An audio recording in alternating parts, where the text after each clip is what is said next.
Constipation एक ऐसी problem है कि हर पेरेंट अपने लाइफ में कभी ना कभी अपने बच्चे के साथ गो थ्रू करता है।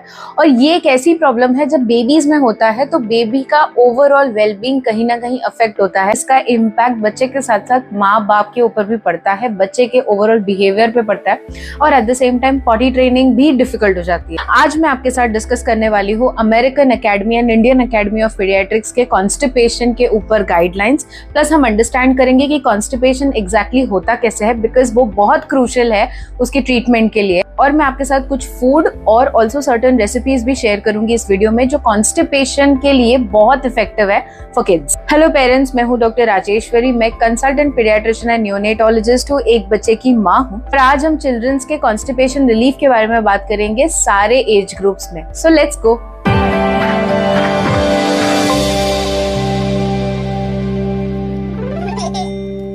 सिर्फ पॉटी ना कर पाना कॉन्स्टिपेशन नहीं होता है अगर फ्रीक्वेंसी नॉर्मल है, बट अगर बच्चा हार्ड स्टूल पास कर रहा है, पेनफुल पॉटी कर रहा है और पॉटी करने के बाद वो पॉट के अंदर अटक जा रही है, फ्लश नहीं हो पा रही है, तो ये सारी चीजें कॉन्स्टिपेशन में गिनी जाती है। कॉन्स्टिपेशन का definition as per Indian Academy of Pediatrics आप देख सकते हैं। ये जो डेफिनेशन है ऑफ कॉन्स्टिपेशन ये less than 1 year of age में लागू स्पेशली नहीं होती है।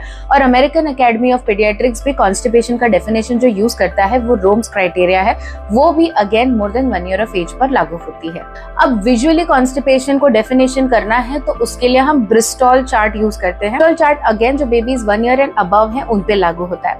0 से 6 मंथ्स के एज ग्रुप में कॉन्स्टिपेशन नहीं माना जाता अगर बेबी हेल्दी है, प्लेफुल है, एक्टिव है, फीडिंग वेल है, उसका वजन बढ़ रहा है। सो अगर बच्चा तभी भी 7 दिन तक पॉटी ना करे so it is considered normal, उसको हम एकदम नॉर्मल मानते हैं। अगर कोई baby less than 1 year of age है, अगर उसको ये सारे फाइंडिंग्स हैं तो ये एक इमरजेंसी माना जाता है और इसके लिए एक ऑर्गेनिक कॉज यानी कि कोई और बीमारी के चलते कॉन्स्टिपेशन माना जाता है। फॉर एग्जाम्पल, अगर बच्चे को ब्लोटिंग है, अब्डोमेन पूरा फुगा हुआ है, कड़क है, बच्चे को हार्ड मोशंस हो रहे हैं या मोशंस हफ्ते में 2 बार या कम हो रहे हैं, motions at the same time painful है, उसके साथ बच्चा वॉमिटिंग कर रहा है, बच्चा एक्टिव नहीं है, उसका वेट गेन नहीं हो रहा है और फीड लेने में मना कर रहा है। ऐसा पाया गया है कि almost 90% of the constipation functional होता है। फंक्शनल का मतलब ये हुआ कि ये because of lifestyle, dietary, behavioural problems के चलते होता है। अगर हम इसको करेक्ट कर ले तो ये कॉन्स्टिपेशन ट्रीटेबल है। मतलब 90% कॉन्स्टिपेशन का प्रॉब्लम बेबीज के अंदर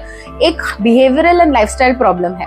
वेरन 10% के पीछे हमको इवेल्युएट करना होता है कि उसका एग्जैक्ट कारण क्या है। अब समझते हैं कि कॉन्स्टिपेशन होता क्यों है। ये पेरेंट्स बहुत इंपॉर्टेंट है, इसको ध्यान से देखिए। रीजन इज बिकॉज यही बताता है कि आपको एक्ट कहाँ करना है। जब बच्चा खाना खाता है, ये खाना बच्चे के पेट में से स्मॉल इंटेस्टाइन में जाता है जहाँ पे बेसिकली न्यूट्रिएंट्स का अब्जॉर्प्शन होता है।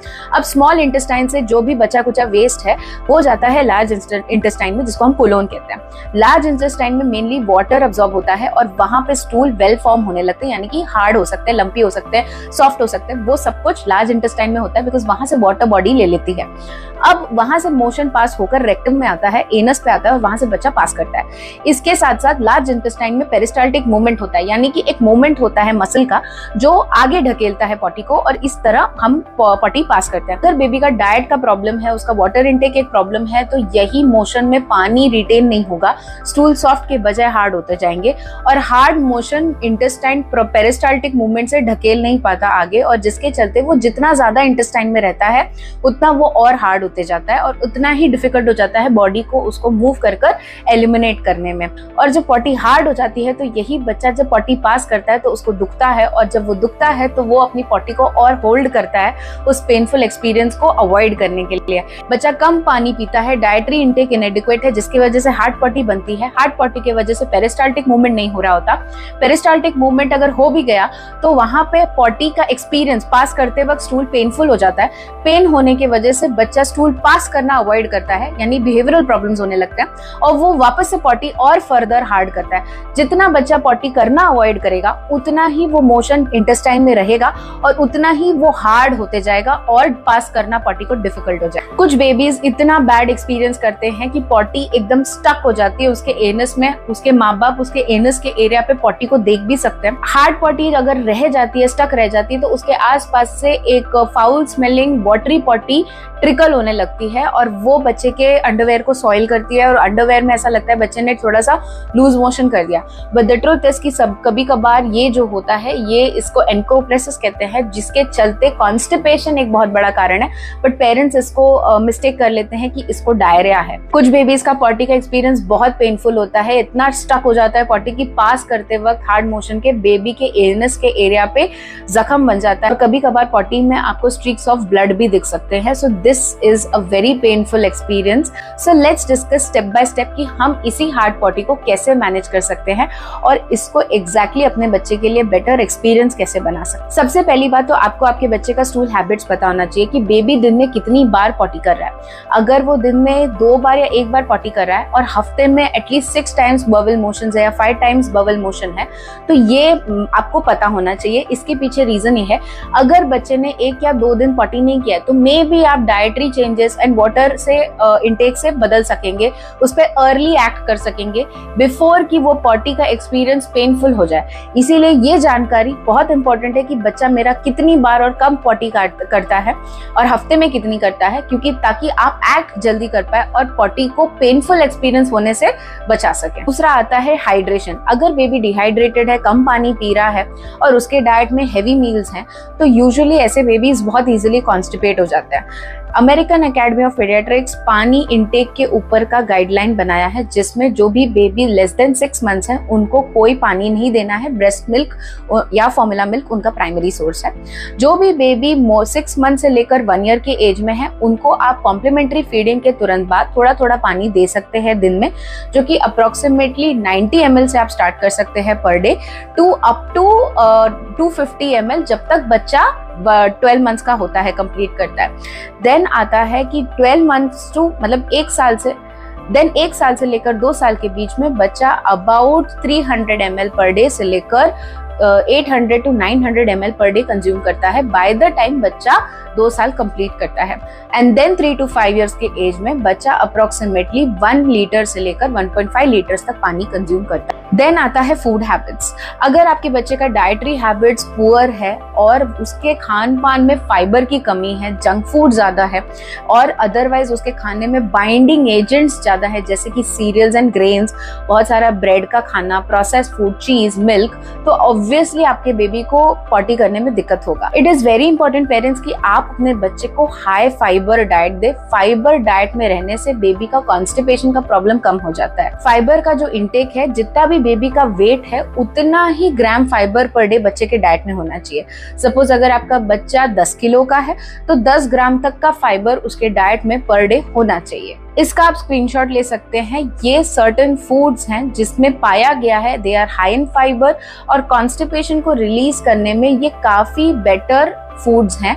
इनका आप एक स्क्रीनशॉट लेकर अपने लिए सेव कर ले एंड मेक श्योर कर लिए कि वन वे और दी अदर ये आपके बच्चे के डाइट में एवरी डे है। एंड आता है प्रोबायोटिक्स।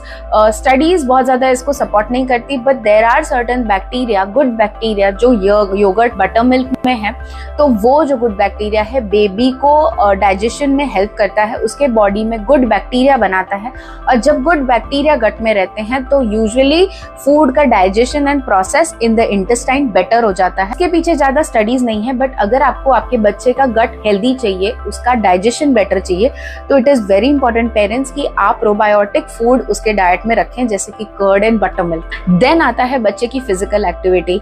इस पे मैं स्ट्रेस ज्यादा करना चाहूंगी कि जो बच्चा पूरा टाइम घर में ही बैठा है, उसकी लाइफस्टाइल सेडेंटरी है, या तो वो फोन, लैपटॉप, टीवी में ज्यादा है, सिटिंग प्ले ज्यादा है, आउटडोर एक्टिविटीज कम है, तो ऐसे बच्चे इजिली कॉन्स्टिपेट करते हैं। उसके पीछे रीजन ये है, जब एक्टिविटी बढ़ती है तो इंटेस्टाइन की मोटिलिटी बेटर हो जाती है, यानी कि इंटेस्टाइन कॉन्ट्रैक्ट बेटर करता है, उसकी मोटिलिटी यानी पेरिस्टाल्सिस बेटर होता है और बच्चा इफेक्टिवली स्टूल पास कर पाता है। 6 महीने से छोटे बच्चों के लिए तो टमी टाइम भी बहुत एक्टिविटी होती है, हाथ पैर झटकना, टॉयज को देखकर हिलना, ये सारी उनकी ही अपने आप में एक्टिविटी है। 6 मंथ्स टू 12 मंथ्स में बेबीज के major gross motor milestone develop हो रहे होते हैं, जहां बच्चा क्रॉल ज्यादा करना चाहता है, चलना ज्यादा चाहता है, तो ये अपने आप में उनकी एक्टिविटी। 1 ईयर एंड अबव में आउटडोर एक्टिविटीज का बहुत बड़ा रोल है। जहाँ पे आप बेबी वंस चलना दौड़ना स्टार्ट करे तो बॉल गेम, छोटे मोटे गेम्स, रनिंग गेम्स जो कि आउटडोर एक्टिविटीज में है, वो आपके बेबी के लाइफ में जरूर हो। देयर आर स्टडीज जो इनफ है जो ये कहते हैं कि अगर आपने डाइट एंड वाटर का ख्याल रख लिया, पर अगर आप काउच पोटैटो है यानी कि आप घर में ही बैठे रहते हैं,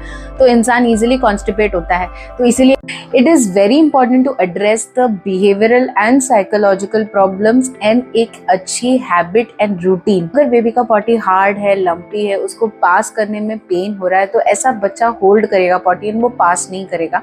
एंड यूजुअली ये जो पेनफुल एक्सपीरियंस होता है, ये बच्चे को फर्दर मोशंस पास करने से प्रिवेंट करता है। जिस भी पेरेंट या केयर गिवर के साथ बेबी कंफर्टेबल है, यूजुअली वो बेबी को मोशंस पास करने के लिए हमेशा बाथरूम में अकम्पनी करें। मोशंस पेनफुल भी हैं तो अपने बच्चे को एनकरेज करिए कि ये टाइम पे ये रूटीन में पॉटी पास करनी है। बेबी को मील के बाद पॉटी करने के लिए एनकरेज करें, यानी कि आपने अगर बच्चे को खाना खिला दिया है तो 30 मिनट्स के बाद गैस्ट्रोकोलिक रिफ्लेक्स एक्टिव होता है एंड उससे बेबी को मोशन पास करने में मदद होती है, तो इसका आप एडवांटेज ले सकते हैं। दूसरी चीज, पॉटी ट्रेनिंग कभी भी बेबी की जल्दी चालू करा अगर आपने, तो वो एक नेगेटिव एक्सपीरियंस पे कन्वर्ट हो सकता है एंड आपके रॉन्ग एक्सपेक्टेशंस भी हो सकते हैं। तो अगर बच्चा 1-1.5 साल से छोटा है, do not consider potty training. Potty training की राइट एज 2 साल एंड अबव होती है, तभी उसको कंसिडर करना है। पॉट उसके लिए एक्सेसिबल होना चाहिए। उसको एक आप लैडर लगा सकते हैं ताकि वो पॉट के ऊपर जाकर खुद बैठकर पूप करना चाहे तो वो कर सकता है। उसके पैर के नीचे एक फुट रेस्ट लगाइए। कभी भी एक जो फुट रेस्ट होता है पैर के नीचे, वो बच्चे की नीज को उसके चेस्ट के पास लेकर आता है, तो वो एक इंडियन टॉयलेट जैसा पोजीशन हो जाता है, जिससे पॉटी करना आसान हो जाता है बेबीज के लिए। इंडियन टॉयलेट जो है, they are very good for the babies. उसके पीछे रीजन ये है कि वो एक नेचुरल मोशन के पैसेज को हेल्प करता है। बेबी का पॉटी एक्सपीरियंस अच्छा होना चाहिए। उसको ऐसा नहीं लगना चाहिए कि उसको पॉटी करना है तो देयर आर मल्टीपल हर्डल्स उसे पार करना है। सर्टेन टाइम्स ट्रैवलिंग के दौरान, स्ट्रेस के दौरान, अगर आप बाहर आउटडोर एक्टिविटी में हैं एंड मॉल्स या पब्लिक टॉयलेट्स को यूज करने में सर्टेन बेबीज को हेसिटेशन हो सकती है।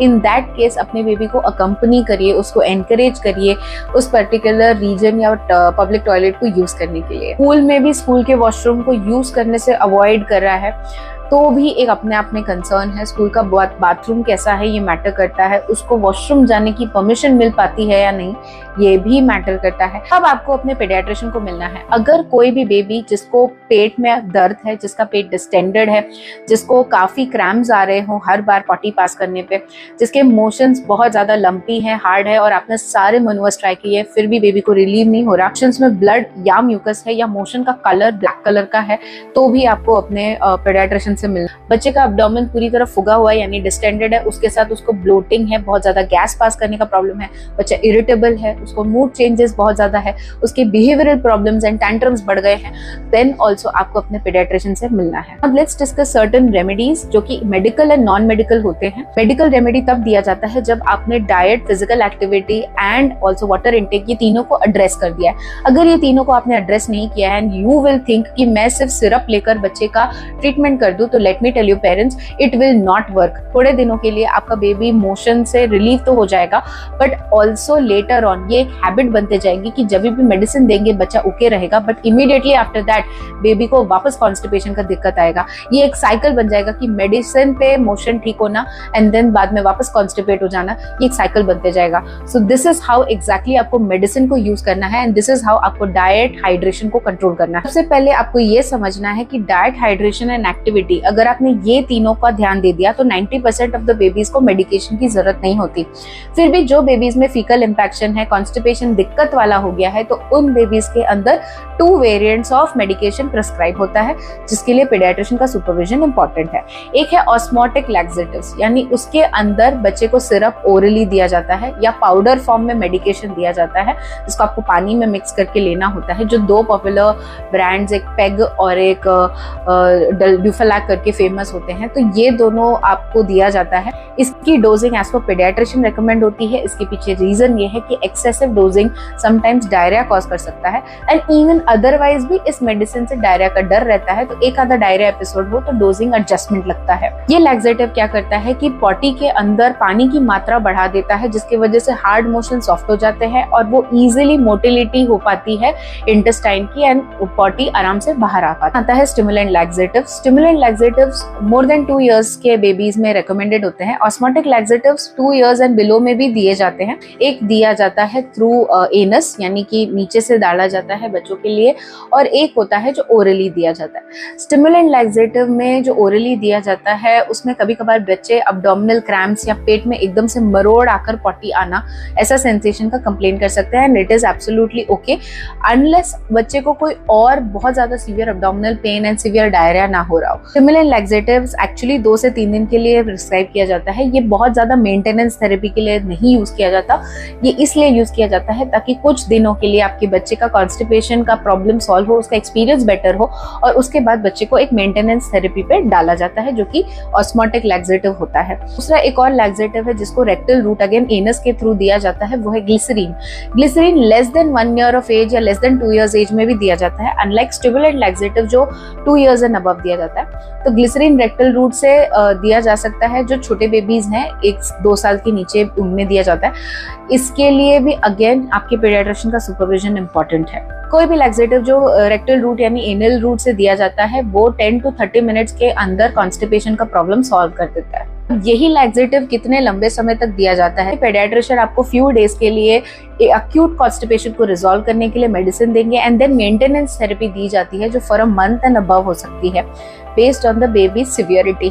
अब ये थेरेपी को बहुत पेरेंट्स क्या करते हैं कि अक्यूट थेरेपी तो यूज कर लिया और मेंटेनेंस को कुछ दिन चलाकर छोड़ दिया, उनको लगता है अब तो बेबी ठीक हो गया है, अब क्या जरूरत है, एंड फिर जैसे ही वो मेडिसिन छूटती है कुछ ही दिनों में वापस कॉन्स्टिपेशन आ जाता है। कोई भी मेडिसिन स्टार्ट करने के बाद मेंटेनेंस थेरेपी 1 या 2 महीना दी जा सकती है, उसके बाद नेक्स्ट 1 और 2 मंथ्स में इसे वीन किया जाता है।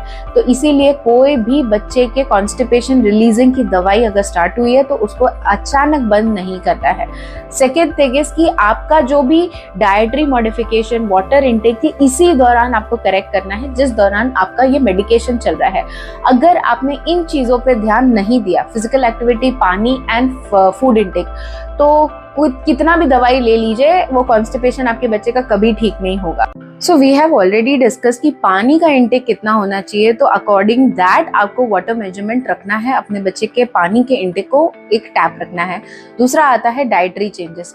डाइटरी चेंजेस में हमने एक बताया है कि हाई फाइबर डाइट जो आपके बच्चे के डाइट में वन वे और दी अदर प्रेजेंट होना चाहिए। दूसरा जैसे कि बाइंडिंग एजेंट्स हो गया, फॉर एग्जाम्पल बेकरी हो गया, मैदा, biscuit, bread, all those things, then even some certain wheat also can cause this.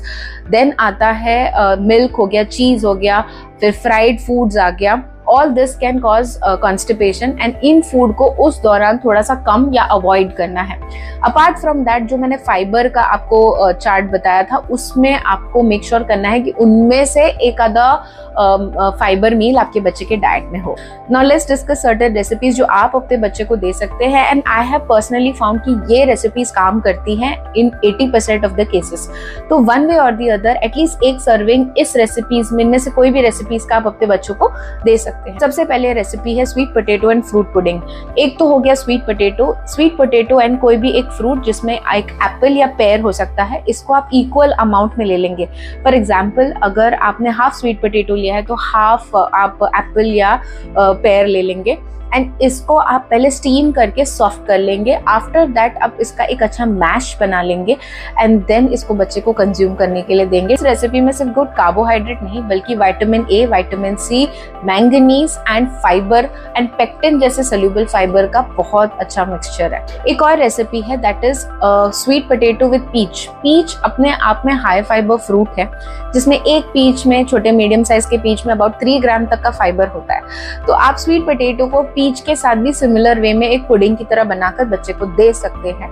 अगर आप पीच आपके आसपास अवेलेबल है तो you can really try that. अगर कोई और रेमेडी काम नहीं करिए तो ये तो कर सकती है। One of my other recipe is colour porridge. इसके अंदर आप कैरेट ले लेंगे एंड दूसरा पीच ले लेंगे। इनको अगेन आप स्टीम करके ले लेंगे इक्वल क्वांटिटी में, यानी कि अगर आप 1 कैरेट ले रहे हैं तो आप हाफ पीच लेंगे और ऑलमोस्ट बाय वेट वो इक्वल क्वांटिटी होनी चाहिए, एंड उनको आप स्टीम करके मैश कर लेंगे।